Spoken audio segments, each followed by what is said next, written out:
आयुष विभाग में बीजेपी के पहले प्रदेश संयोजक बने डॉक्टर अजय प्रकाश ने अपनी खुशी का इजहार करते हुए बताया कि चिकित्सकों के लिए सरकार के द्वारा लिए गए फैसले को लेकर के वे जनता के बीच जाएंगे और यात्रा करेंगे और जनता को भरोसा दिलाएंगे भारतीय जनता पार्टी क्यों सबके लिए जरूरी है। आयुष विभाग का गठन भारतीय जनता पार्टी ने किया है। निश्चित रूप से आयुष में आयुर्वेद, होम्योपैथ, यूनानी, सिद्धा, नेचुरोपैथी, योग, एक्यूप्रेशर, इन तरह की जो भारतीय पौराणिक चिकित्सा विधाएं रही हैं जिससे कि व्यक्ति स्वस्थ रहता है, वैसे चिकित्सकों और उस चिकित्सा जगत में और जितने भी लोग इसमें सम्मिलित हैं, वैसे लोगों को संगठन के रूप में संगठित करने के लिए भारतीय जनता पार्टी ने इस विभाग का गठन किया है। सर्वप्रथम ये बिहार में ही गठन हुआ है और निश्चित रूप से आयुष के चिकित्सक उत्साह में भर चुका है और चूंकि चिकित्सा के विज्ञान में जो लोग भी सम्मिलित हैं उनसे प्रतिदिन सैकड़ों लोगों से मुलाकात होती है, तो निश्चित रूप से इस विधा के विकास में माननीय प्रधानमंत्री नरेंद्र मोदी जी का बहुत बड़ा अभी सहयोग प्राप्त हो रहा है। तो उस बातों को जनमानस के बीच में पहुंचाने का कार्य इस विभाग के सभी कार्यकर्ता, सभी पदाधिकारी करेंगे। साथ साथ उन्होंने बताया कि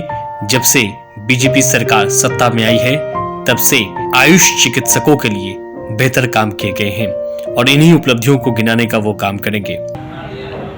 निश्चित रूप से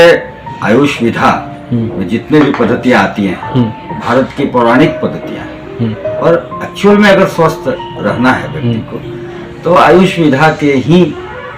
सहारा लेना बहुत श्रेयकर होगा और व्यक्ति स्वस्थ रह सकता है और स्वस्थ रहता है और आज हजारों वर्षों से स्वस्थ रहता है इसका सहारा लेकर। तो ऐसी विधा को माननीय प्रधानमंत्री ने जब प्रथम उनका कार्यकाल था 2014 में, उन्होंने वहां पर भारत सरकार में इसका अलग मंत्रालय बनाया, एक मंत्री दिया, कई IAS अफसर्स दिए और इसको किस प्रकार प्रसारित और प्रचारित किया जा सके इसका कार्य भी उन्होंने जबरदस्त तरीके से किया और बढ़ता चला गया, लोगों में इसका क्रेज बढ़ता चला गया, लोग स्वस्थ की तरफ बढ़ते चले गए। तो निश्चित रूप से बहुत ही वो श्रेय और उनको जो जाता है इसमें कहीं से कोई अलग बात नहीं है। अभी आप कोरोना काल में भी आयुष मंत्रालय के तहत काढ़ा पीने का निर्देश जारी हुआ और मुफ्त में काढ़ा वितरण किया गया, क्योंकि कोरोना काल में भी बहुत फायदेमंद रहा, इम्यूनिटी इतना इन्हांस किया और जो भी वायरसेस आ रहे थे, कोरोना तो एक वंश है वायरस का, तो उस पर बड़ा उसका असर रहा और जो लोग भी काढ़ा का प्रयोग किए उन लोगों को बचाव बहुत अच्छे तरीके। बिहार में पहला प्रकोष्ठ बना, बिहार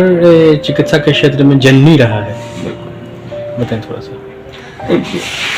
उन्होंने बताया कि भारतीय चिकित्सा विज्ञान का इतिहास काफी पुराना है और बिहार से ही चिकित्सा विज्ञान की शुरुआत हुई है। आयुर्वेद की दवाओं का जिक्र करते हुए उन्होंने एलोपैथ के बारे में भी बताया और कहा कि पहली एंटीबायोटिक दवा 1935 में बनी थी, लेकिन पिछले कुछ सालों से कोई भी एंटीबायोटिक दवाई नहीं बन रही है और अगर ऐसा होता है तो आने वाले 20 सालों में चिकित्सा के क्षेत्र में बड़ी चुनौती का सामना करना पड़ेगा।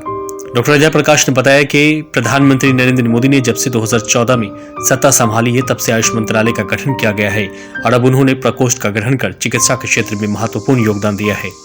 भारत तो विश्व गुरु कई मामले में रहा है, जिसमें से एक विषय स्वास्थ्य का विषय भी रहा है और स्वास्थ्य के विषय में ज्ञान देने का कार्य भारत ही किया है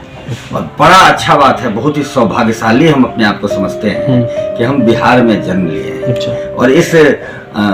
इलाके में हम रहते हैं। क्योंकि जननी जो माना गया, जो सिखाने का कार्य किए, उसमें भगवान धन्वंतरी, उनके तहत उनके शिष्यों द्वारा चारों तरफ चिकित्सा विज्ञान को बताया गया। उसमें महर्षि सुश्रुत उनके शिष्य हुए, महर्षि चरक शिष्य हुए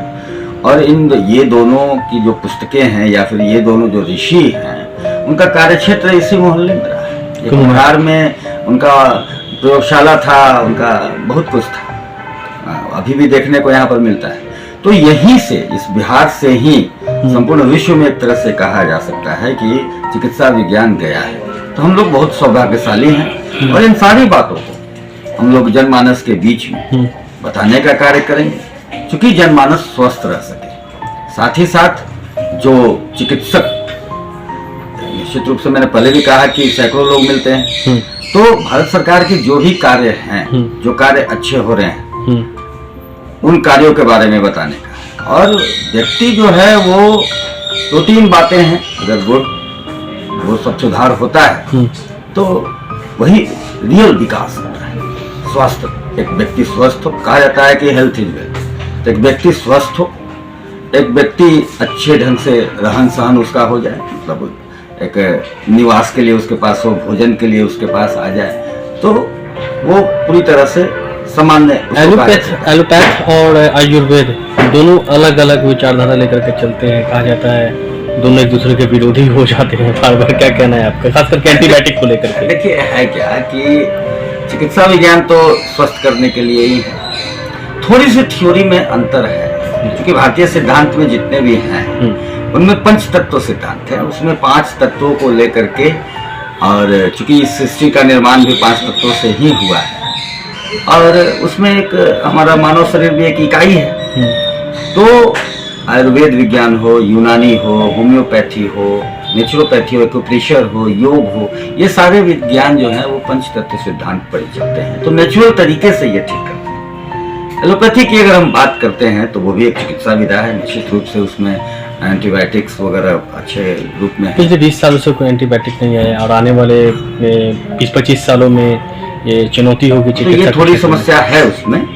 कि एंटीबायोटिक्स जो है वो रजिस्ट करते चले जा रहे हैं, तो इसीलिए निर्देश भी WHO से भी निर्देश आया, और हमारे चिकित्सक जो हैं उनके तरफ से भी निर्देश आता है कि बिना मतलब का कोई अपने मन से एंटीबायोटिक्स नहीं ले, क्योंकि कुछ समय बाद वो रजिस्ट कर जाते हैं और उनको उन एंटीबायोटिक्स को हमारे शरीर जो है वो पचाने लगता है, तो आगे चल करके परेशानी हो सकती है अगर कोई नया एंटीबायोटिक नहीं आया। पिछले कुछ समय का एंटीबायोटिक जो है रजिस्ट करके उसका डोजेज बढ़ते हैं या फिर एंटीबायोटिक्स चेंज किए जाते हैं, तो थोड़ा संभल कर करने की जरूरत है। चिकित्सकों का जो राय है वो राय मानने की है कि अपने मन से नहीं लें, अगर बहुत ही आवश्यकता उसकी पड़ती ही है तो ही लें।